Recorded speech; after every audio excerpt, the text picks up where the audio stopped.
Saludos cordiales, licenciada Violeta Alba. Mi nombre es Alison Arcos y voy a hablar sobre el artículo de la retórica y educación, una aproximación a la escuela romana. Para ello, quiero dar a conocer que el artículo fue escrito por Eduardo Fernández Fernández, profesor del Departamento de Filología Clásica de la Universidad Complutense de Madrid. Este artículo fue publicado en el año 2022 en la Revista Española de Pedagogía, volumen 80. Bueno, dando a conocer por quién fue escrito, voy a dar la introducción. La retórica es uno de los pilares fundamentales de la educación romana, especialmente para los jóvenes. Este es un estudio que analiza la profundidad en el papel de la retórica en la formación educativa de la antigua Roma. Era simplemente un arte del habla, pero más de eso es esencial para la vida pública, política y jurídica. La formación del orador era ideal y se consideraba la culminación del proceso educativo, lo que convierte en este tema en una ventaja importante para comprender cómo se moldeaban los futuros líderes del Imperio Romano. El estudio sitúa en el marco histórico en la Roma clásica. Se enfoca en el periodo principalmente entre los siglos I a.C. y II después de Cristo, cuando la educación ya estaba altamente estructurada a través de análisis fuentes clásicas como Cicerón y Quintiliano. El autor nos ofrece una visión completamente de cómo funcionaban las escuelas de la retórica y cuál era su impacto en la sociedad romana.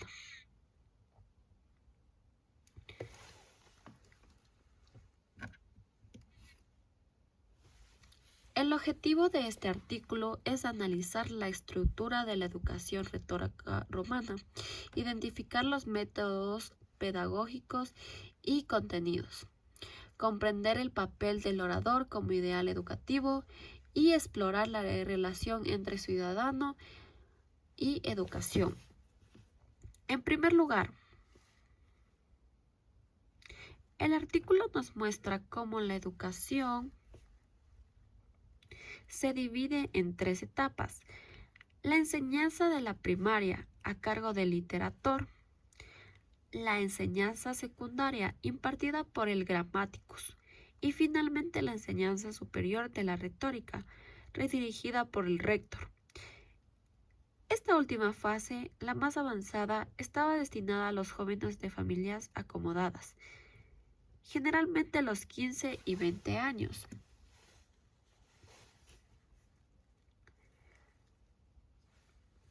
El maestro rector guiaba ejercicios orales y escritos. Y por último, se practicaban censuriae de persuasión y controversia debates judiciales. Tenía la tarea de entrenar a sus alumnos en el arte de hablar en público mediante ejercicios prácticos. Discursos de carácter deliberativo, donde los estudiantes debían persuadir en situaciones ficticias y controversias. Ejercicios de debate legal basados en casos hipotéticos. A través de estas actividades, los jóvenes aprendían a constituir argumentos sólidos, refutar puntos de vista contrarios y usar las emociones para convencer a una audiencia. Una de las características fundamentales de la educación retórica y romana era su metodología. El aprendizaje se basaba en la imitación de modelos clásicos, especialmente del orador como Demóstenes. Y en el contexto romano, Cicerón, los estudiantes debían memorizar discursos,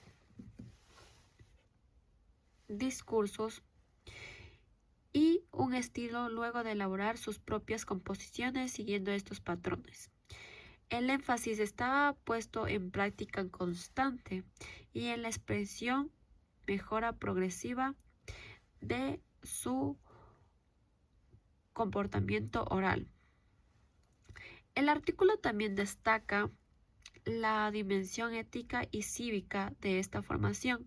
No solo se trataba solo de enseñar a hablar bien, sino de formar al orador perfecto, es decir, el orador ideal, virtuoso y finalmente que sea alguien persuasivo. Este ideal fue claramente formulado por el Marco Fabio Quintalino, uno de los principales teóricos de la educación romana, quien sostenía que el verdadero orador debía ser un buen hombre y además de eso también debía ser hábil para hablar. Cicerón, otro autor central citado en el artículo, también defendía que el orador debía unir conocimiento moral y elocuente. Para él, la retórica no era una técnica vacía, sino una herramienta al servicio de la verdad del bien común.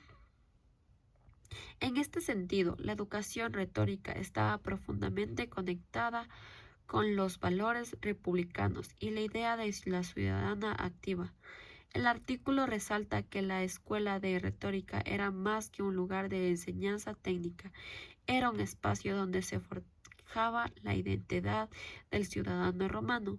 Allí los jóvenes aprendían no solo a hablar, sino a pensar y a argumentar y participar en la vida pública.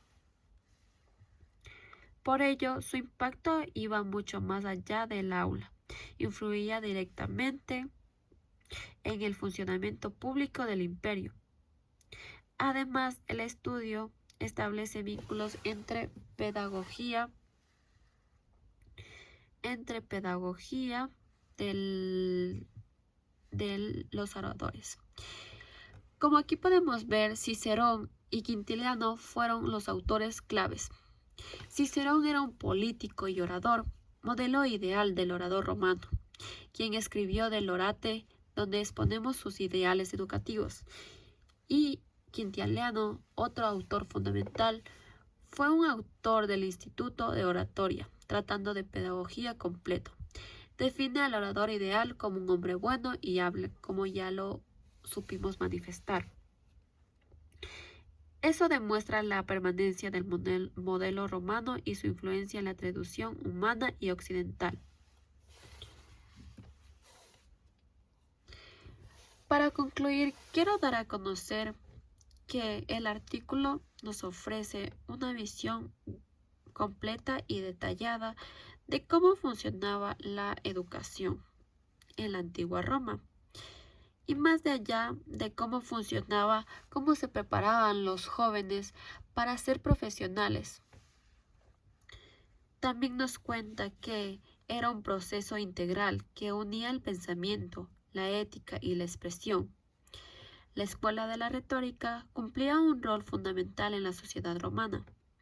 Formaba a futuros líderes y garantizaba la comunidad de los valores cívicos. A través del análisis de autores como Cicerón y Quintiliano, quienes fueron fundamentales para estos modelos educativos. El artículo también resalta una pedagogía basada en la práctica, la excelencia y el compromiso ético, que sigue siendo fuente de inspiración en muchos contextos educativos actuales. Finalmente, este estudio nos invita a reflexionar sobre el valor de la palabra en la construcción de la ciudadanía. En una época como la nuestra, donde la comunicación pública es clave, recuperar los principios de la retórica romana puede ayudarnos a formar personas más críticas, más elocuentes, más comprometidas con su comunidad, ya que hablar bien nos hace que nosotros los seres humanos nos comuniquemos con más facilidad, así consiguiendo puestos de empleo muchos más altos como ahora en la actualidad nosotros lo hacemos. En fin, quisiera dar muchas gracias a la licenciada por prestar mucha atención